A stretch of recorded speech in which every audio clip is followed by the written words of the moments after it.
كل يبقى دلكاغا سان u sheegay dhibaato kasto aad ku qabto oo naqalkaaga gudihiisii marka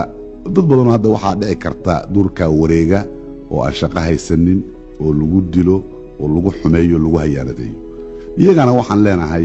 dalkiina ama shaqo ka hela ama shaqo ka helina kulliba kiini way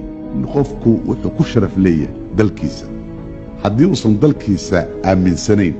oo uusan daafacayn oo uusan ku dhaadanaynin oo uusan ku dhaaranaynin wax xushmadaynaya ma jiraan ay oo kale tayo la mid yahay durka wareegaya waxaanu leenahay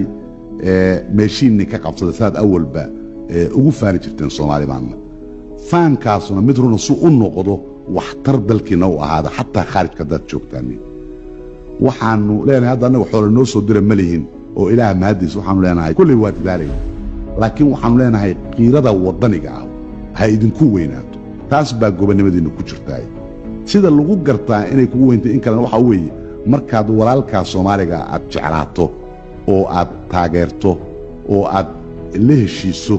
oo hadduu wax ka qabay aad cafido oo aad ku tacabto xataa isagoo hadduu garab xun yahay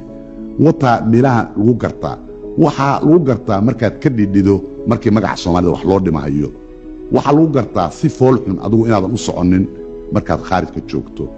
waxyaalaha lagu gartaa waxa weeye itixaad iyo urur inay leeyihiin dadka meeshaas wada joogo Soomaaliya intii meel joogtaaba dad isjecel oo urursan inay yihiin oo kooda liita ay taageeraan oo qaraamaan oo wax u ururiyaan